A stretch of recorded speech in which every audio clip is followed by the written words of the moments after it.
Thank you very much to the defense panel. We're now going to talk about finance. But I think what's quite interesting about finance is there are a number of applications which happen, they're going to be talked about from people like Jeff Roney of Castle Shield, Rami Shelbaya of Quantum Dice, that are just as applicable to defense. I think there's a sort of arbitrary difference that we've set up between them, but I think the crossover is bigger and bigger.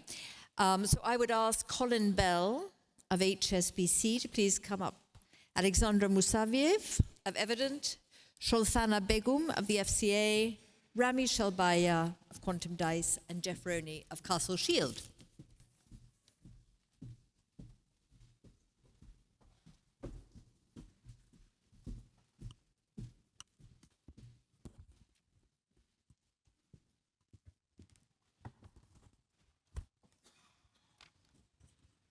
Karina, thank you, and it's a real pleasure to be here. The defence panel was fascinating. As a former member of the British Army with 2 tours of the Ministry of Defence, the arguments seem very familiar in terms of lots of money but no money. I remember those days well. Look, as I said, it's a pleasure to be here with such a great panel and such a group of experts. A couple of comments from me, really, just to set the scene, and then we'll get into the questions. Why am I here? CEO of HSBC Bank PLC in the UK and HSBC Europe. I'm the executive sponsor for the group for all things quantum, a journey that we started about 3 years ago when my then boss, Noel Quinn, came out of a meeting and said, we need to do something about this quantum thing. And that's pretty much where we started. We now have a team, which is a growing team of PhD scientists. We're investing our own money in terms of experimentation. We're also investing small amounts of money at the moment to take equity stakes in small companies where we see real promise and application across the financial sector. And every single conversation I have with regulators around the world at the moment has an element of quantum in it. You'll talk about tech innovation, and you'll talk about sustainability, and you'll talk about performance. And tech innovation increasingly is moving away from Gen AI and into quantum, primarily because of the Protect agenda. So this wider concern about cryptography, I think, is driving not just a regulatory debate, actually a policymaker debate. And countries that spring to mind when I mention that, Singapore, for example, standing up a whole country response to the threat posed by quantum to do with cryptography. So the last 3 years have been absolutely fascinating from a firm perspective as we built that team. And we've done that. There was a phrase used in the earlier session, which I really liked, which is, you've got, essentially the essence of it was, you have to stay close to this technology. So as it develops and improves, you know what to do with it because you've thought about it. And that fundamentally is the principle that sits behind the agenda that we have for the quantum team. So an awful lot of what we do is experimentation. And we've been experimenting with quantum-inspired algorithms on things like fraud. So fraud is a classic edge detection problem. For those familiar with it, quantum algorithm, but with multiple variables, and quantum algorithms allow us to tackle that kind of problem more efficiently than we perhaps can with traditional hardware and software. But we split our agenda really into 2 pieces. One is the Protect agenda, and that's our principal focus. And that, as you would imagine, for a bank, keeping data and client information safe is the lifeblood of what we do. And therefore, we have to be comfortable we can keep that data safe today, tomorrow, and deep into the future. That requires us to think deeply, invest, develop our post-quantum cryptography capability. So we have, for example, installed hardware in the building to do quantum key distribution, and we've done that in partnership with companies like BT and Fujitsu, just to prove we can do it. We tokenized fixed income instruments, gold, for example. We can now do fractional ownership of gold, and we have encrypted those tokens with post-quantum proof lattice cryptography, again, to prove that we can do it, and there's no increased latency latency in terms of the speed of the transaction. And we'll continue with this experimentation with the principle that I mentioned with regard to you've got to develop your understanding of technology, deep tech, as it emerges. So as things start to change, you're in a position to exploit quickly. So we've got both a protect agenda, but also the opportunity agenda. And we're looking at a whole series of models that are currently, well, they're models, so they're full of assumptions. They're pretty well developed. Fraud, I've talked about, transaction monitoring, portfolio optimization. But these are really complex multivariable problems. So we do think with quantum-inspired algorithms, we have the opportunity to take an edge against competitors. So there's the protect agenda, which has to be the bedrock of our quantum program. But there's also an opportunity agenda. And I think as quantum capabilities improve, so the hardware is always 5 years away. I'd probably be an advocate now and say it may well be 5 years away. Others in the room will have far better views than I do on that. We see the opportunity side as an important facet of what we do as well. So anyway, enough from me. I could spend the next 40 minutes talking about this. As you can probably tell, it's something of a passion project. I thought I'd start the discussion with the panel, firstly, just by letting them introduce themselves. So Alexandra, do you want to kick off? Thanks, Colin. That was really fascinating. We should have a whole session on use cases and quantum. My name is Alexandra Musavisadeh. I'm the co-founder and CEO of Evident. We map businesses on their AI capabilities and behind the scenes on their quantum capabilities too. Thank you very much, Colin. My name is Rami. I am the CEO and co-founder of Quantum Dice. We're an Oxford University spinout that is commercializing a unique source of quantum randomness. And I'm going to explain in a little bit why that's an important thing. I can't follow with a cool introduction. I'm Shultana, and I'm the head of data at the Financial Conduct Authority, which is one of UK's financial regulators of over 40,000 plus firms. And obviously, we have a role to play in this ecosystem. Hi, I'm Jeff Roney with Castle Shield, founder, CEO. Castle Shield empowers companies to build digital trust. So maybe a good place to start is with you, Alexandra. Again, this kind of technology is in every conversation, not just with regulators and policymakers, it's also with customers who are on their journey as well. So there's lots of food for thought. And it's always difficult to get a sense of where everybody is in terms of progress. You probably are, not probably, you are our benchmarking expert. Great to get a sense from you in terms of trends, insights, et cetera, across the industry that you're seeing. Firstly, with respect to AI, and then if you can move on to quantum, that'd be great. No, absolutely. Thank you so much, Colin. So as you say, we benchmarked the 50 biggest banks in North America and Europe, just to give a bit of context, on their AI capabilities and rank according to performance.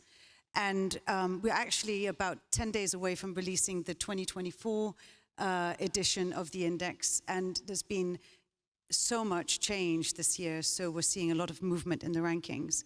But what we've observed is just in terms of the leaders in the index, in the last index, was the leading bank was JP Morgan, followed by Capital One, and the third in place was RBC. The index was dominated very much by the North American banks.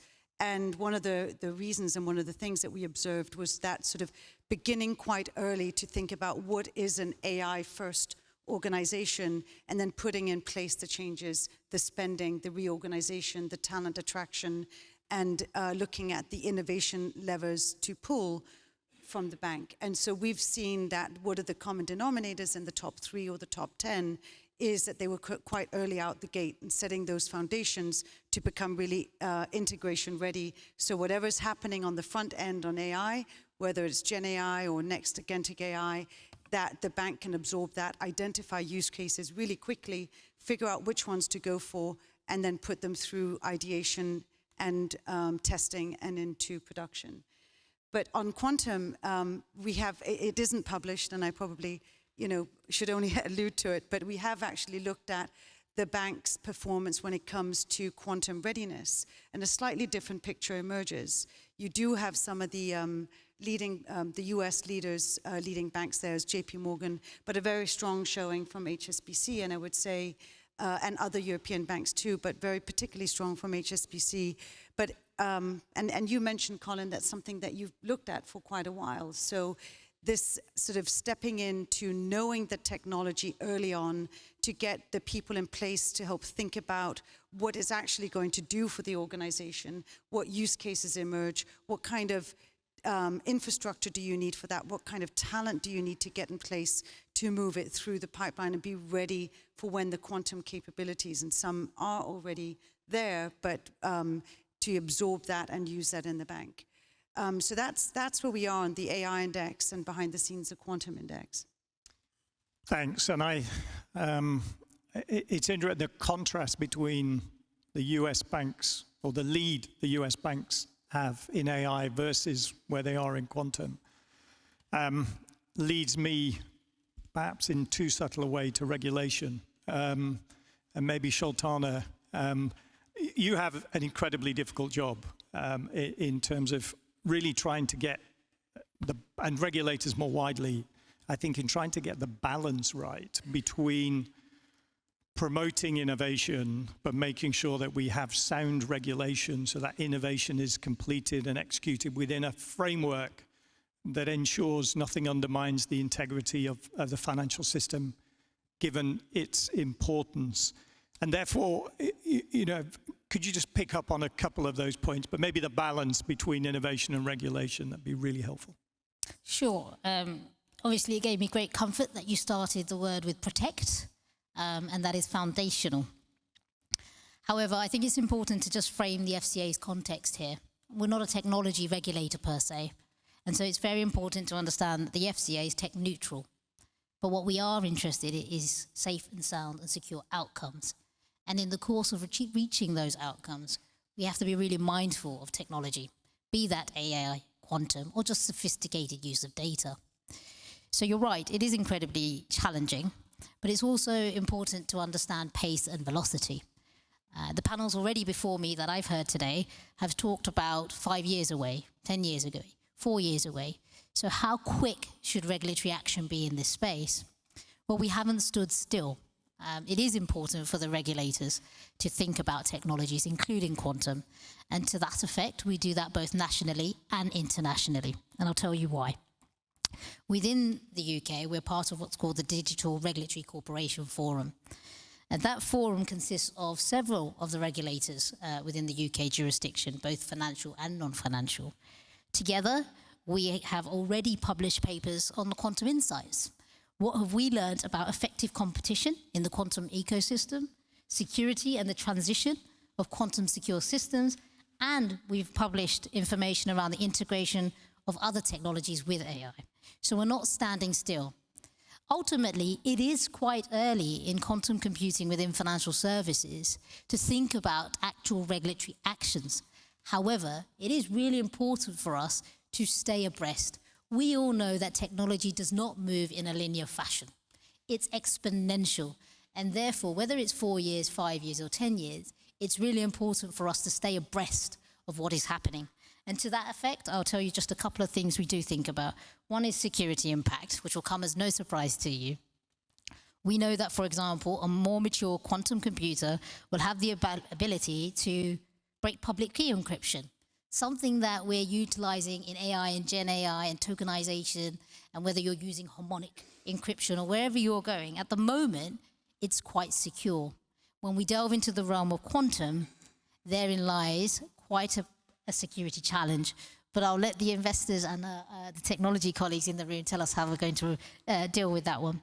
The other last thing that I'll just say in this space is we have to be cautious around what I would call emerging misalignment in the regulatory landscape. What we don't want to do is create an uncertainty or have limited international coordination.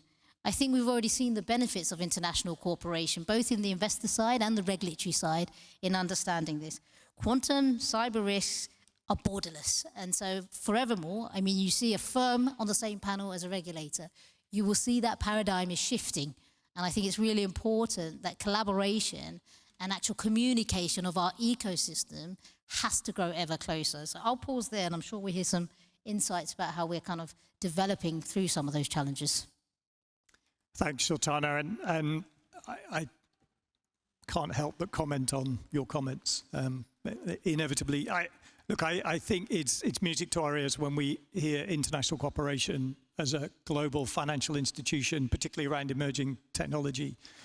And I use the example of Singapore because it was closest to mind in terms of real in-depth conversation about how they are reacting to the quantum threat over the next couple of years and the whole state response that's being put into place. And I think the ability for regulators now increasingly to talk across borders and look to standardize regulation is so important. But we also, as a global institution, see different speeds. So, there is a natural instinct, I think, in the European Union, the ECB, to regulate first. And maybe that's not the case in the US. So you can argue both sides of that conversation, by the way. That's not a judgment on which is right. But you certainly see different speeds of regulation, and therefore this ability to bring some cooperation and consistency across border is great. I think certainly great to hear.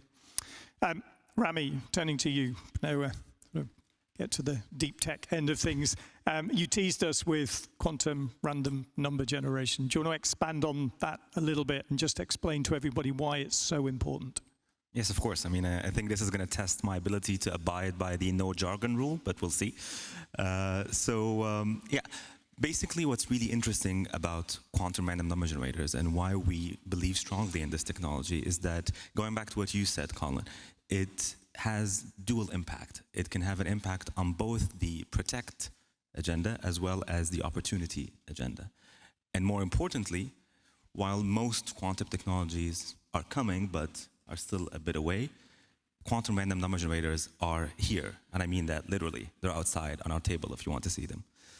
So basically, to understand why it's important, maybe a little bit of history is useful. So if we go back during the Cold War, and this shows again the blurring of the lines between finance and defense, randomness was such an important and critical aspect of how we encrypted things that spies used to carry little tiny booklets of random numbers written on them that they would use to encrypt messages and then tear away. And this is because it is such a fundamental component of all of encryption. It really doesn't matter whether you are using the current public key encryption methods or the new post-quantum encryption methods like the ones recently approved by NIST. You are going to need secure and trusted randomness in order to do them. But additionally, now we are in a world where our economy relies more and more on being able to model or work with uncertainties. Whether you are trying to forecast some financial outcomes or you are trying to optimize some really hard problem, whether that's portfolio optimization or machine learning, you are going to need an ability to model uncertainty. You are going to need randomness. And this is exactly the challenge that we are solving. It is a long-standing challenge in computing, but I'm happy to say that our technology has been able to make great strides into making it an easy reality. And so outside, you can see both the current generation of our technology, which is still relatively big, but a lot smaller than what you expect a quantum technology to be. But on the table as well, you're going to see the future, which is how we plan to take it further by putting it directly on an embedded chip. Because ultimately, the goal for that technology is to go here. And yeah, that's QRNGs in a nutshell.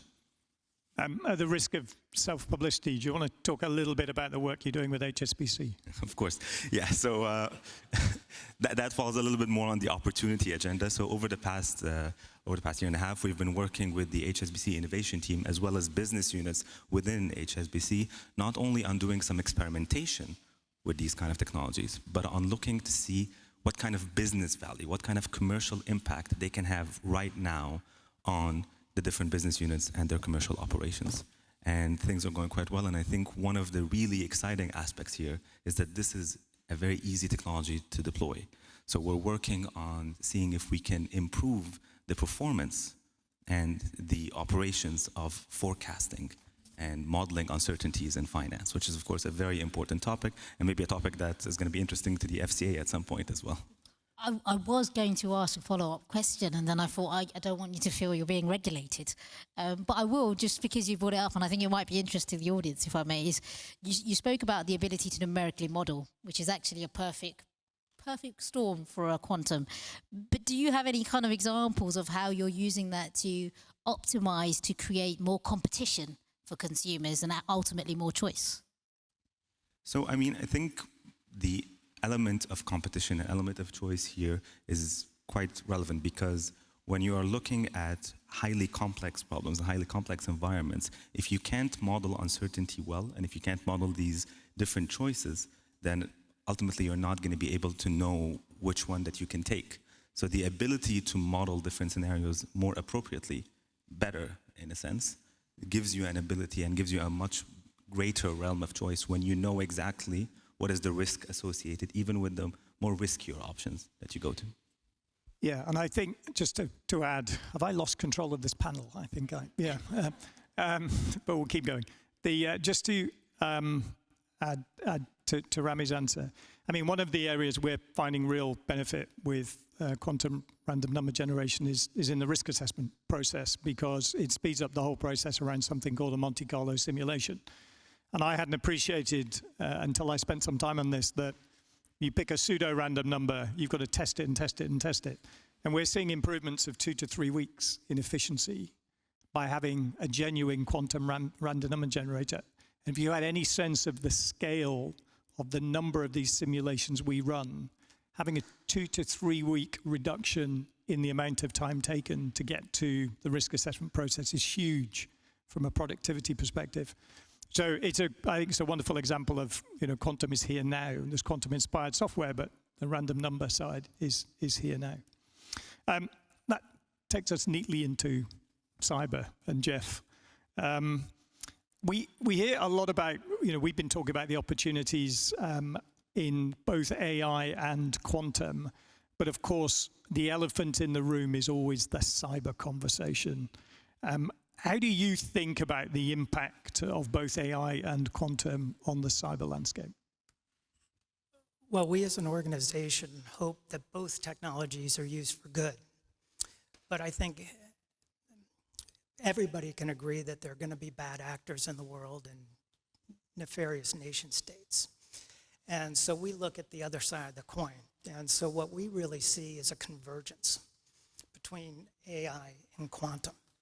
And this convergence strikes 2 levels. One is AI, and there was a question earlier on panel 1, getting a little technical about AI hallucinations. But this is a real issue.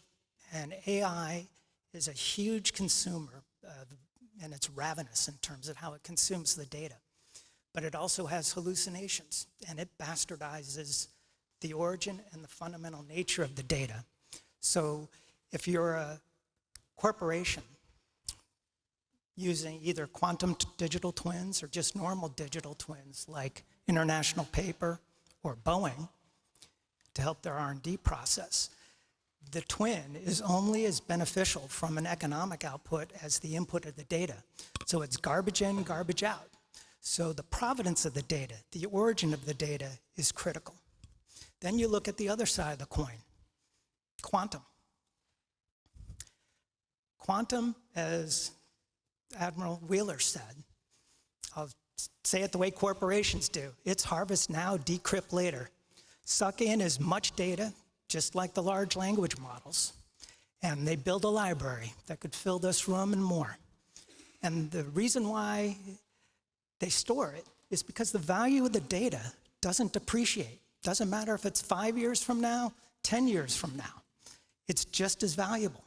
So they're just waiting for the size of the quantum computer to come in and break it. Now, why is this important? Well, enterprises have to start focusing on securing the data. If you don't secure it now, you cannot put the genie back in the bottle. It's out in the public domain, and it's useless. So at Castle Shield, we believe in a world which is beyond the digital twin. We believe that data will be the fundamental driving determinant to digital identities. And forget about digital twins. By 2030, in the next decade, we see what some people call ambient twins, where there'll be a three-dimensional representation of Jeff. And I could drive into Dulles Airport like I did this weekend in DC. Given you guys know all the cameras around here, I would be scoped going into the parking garage. Via Bluetooth, I would be contacted on my mobile phone saying, would you like to be streamlined through the airport process to your travels to Heathrow? I say, yes, you can use my data. I get reimbursed for that, but I am streamlined through. I can also decline the use of the data and go through the old normal global entryway. But what we're actually doing is entering into a legal binding contract. And this is the genesis of self-sovereign ID, and the only way you can do it is through the provenance of the data.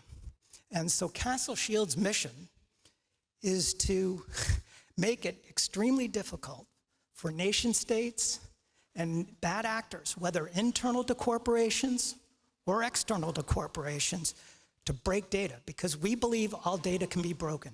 It's a function of time and resources. Resources is money and computing power. We use Rammy's randomness or entropy. We inject noise into the situation, and it will be extremely painful for anybody to try to decrypt the underlying data. I think I'm more nervous now than I was before we started. But just to take it one level further, just on the cyber side. I mean, I know from experience, we can spend as much money as there is on cyber defense, and the budgets. If you look back over the last 10 years, the budgets have climbed, I think, commensurate with the risk. But when you take a step back, the number of breaches continues to increase, and it's less at big financial institutions spending hundreds of millions of dollars. It tends to be on those organizations connected to them, and sometimes not even as third parties, sometimes as market data providers, etc. Is there a way of putting a more protected shell around the way we operate, or is there something we're missing in the way we're thinking about protection as an industry? Well, I think there has to be a general acknowledgement that the hundreds of billions of dollars that are spent annually by governments and enterprises to protect their identities and data isn't working, okay? Software cannot solve the problem alone. And this is where Castle Shield is different. We build on some work done at the Air Force Research Lab, and in which they created a zero-knowledge proof, a small piece of hardware the size of a USB token, which can use an SRAM, just a normal commodity off-the-shelf chip, ReRAM or MRAM, it doesn't matter. But we create a digital fingerprint with that. And with that digital fingerprint, we can apply it to an individual's identity, to any device, and to any sensor. So anything that is connected to the digital realm, we can create an identity for that. And that's important because there's 45-to-1 is the ratio between human identities and device identities. And so if you're a large enterprise, like our telecom partner that has over 100,000 employees, it's hard enough to keep track of the identities, these artificial usernames and passwords that have been created for expedience in the software world. How do they, when they're transitioning to migration to the cloud, when there's an explosion of identities, how can they keep track of 3 million devices that are trying to get into HSBC's network? It's impossible. And that's how the hacks exist. And so we look at it from a horizontal standpoint, realizing that at the end of the day, everything's been vertical, whether you do endpoint detection or SIM and logging, which are the traditional foundation of cybersecurity. Humans cause 90% of the problems. And yet this monitoring is based on human beings who continue to make the problems. And because everything's vertical, whether it's Splunk and Cisco, et cetera, nobody really interoperates effectively. And think of it as grandma's quilt. At the end of the day, she takes these 6x6 patches, needle and thread, and stitches it together. With enough patches, you have a really comfortable quilt. But when you tighten the quilt, make it taut, you begin to see seams. And there's gaps. Those are the gaps that can be exploited. Our technology is a mesh that can live within anybody's IT backbone and infrastructure. And we're agnostic to algorithms for cryptography, et cetera.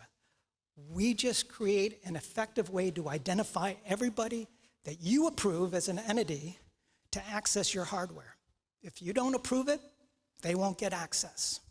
But it relies on a zero-knowledge proof, which creates this digital fingerprint, which uses physical unclonable functions, which then creates a digital handshake between devices and identities. I am going to use Grandma's quilt as an analogy from now on when I'm talking about the threat landscape, the cyber threat landscape. It's a really good way of visualizing it, I think, the gaps that exist in the system. Alexandra, just given everything you see, what do you think the biggest challenges are for the finance industry when it comes to implementing quantum and obviously AI, given your unique perspective? First of all, I'll get to that, but one thing that has been incredibly interesting to see in the last couple of years is how the sector has really woken up to. I mean, you've been on the forefront of this and looked at this, as has JP Morgan, for maybe the last 3 to 4 years. But just in the last year alone, we've seen almost a 300% increase in terms of the talent that's moving in to the financial services sector with quantum knowledge. So there is this sense of a sea change in understanding the importance and the impact, the challenges and the opportunities that this technology is going to have on the sector itself and other sectors, of course. And when it comes to the challenges that we and the trends and the challenges and the opportunities we measure through the index on AI in great detail, it always comes down to a war on talent. At the end of the day, we look at so many things. We look at we look deeply at the talent and what is needed to move successfully into an AI-first organization and how to move use cases into production swiftly.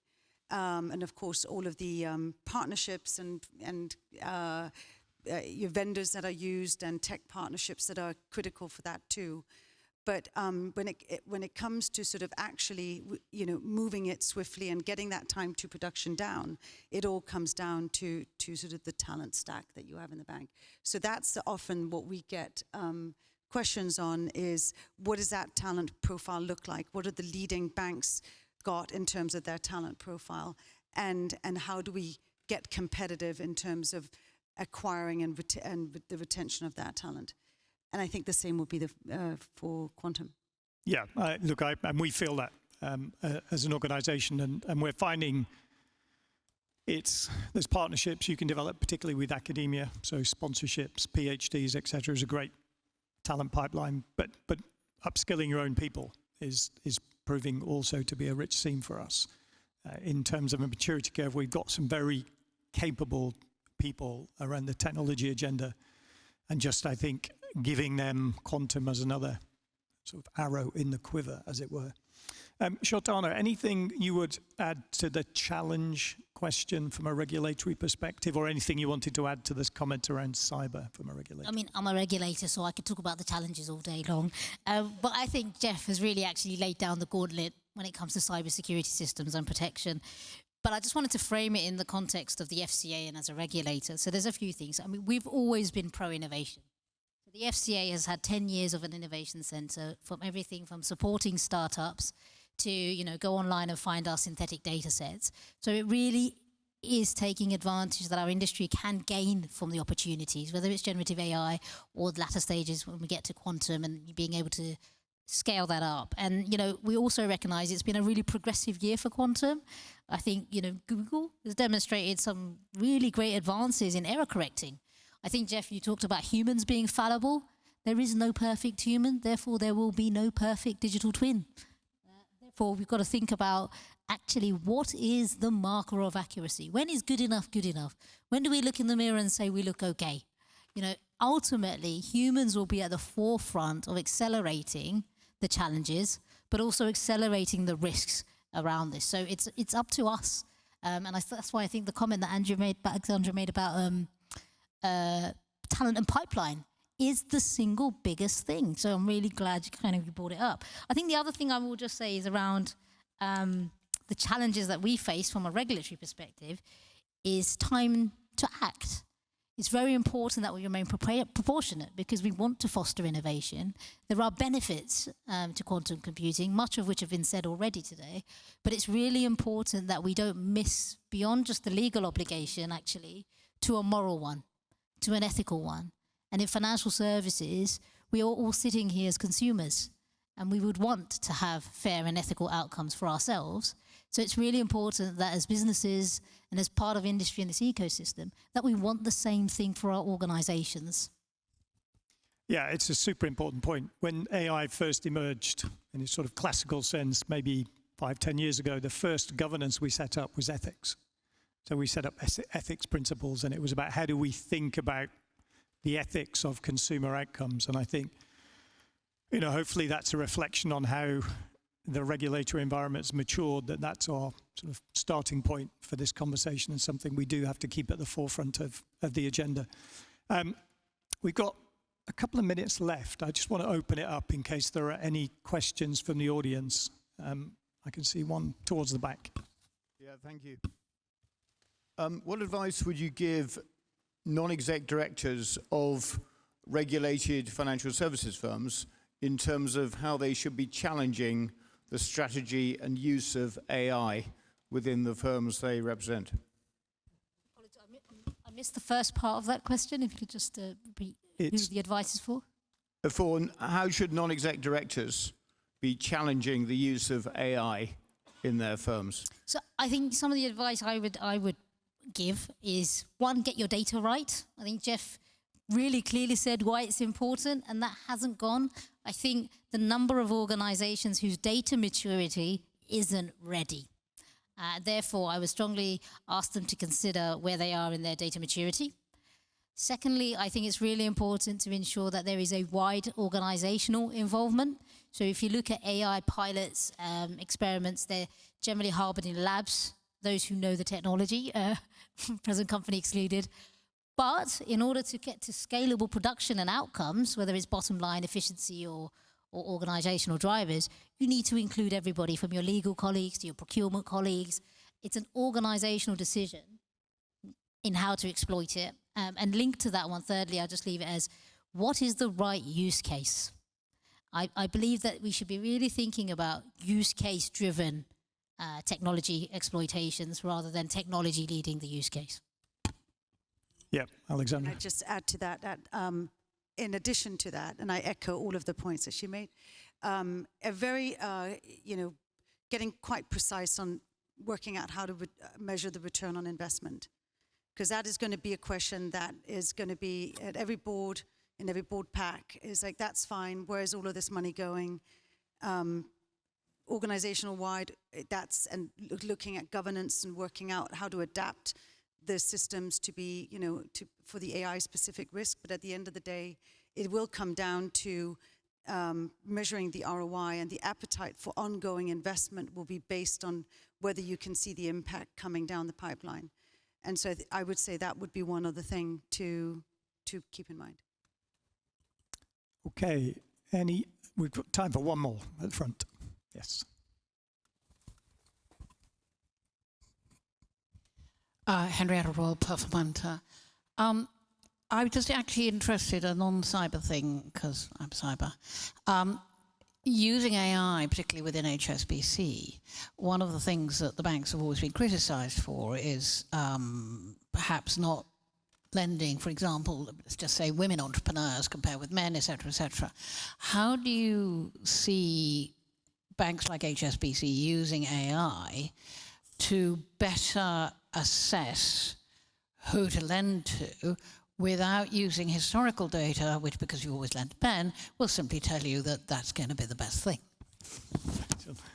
Get into the depths of our credit assessment process. Look, I think AI from a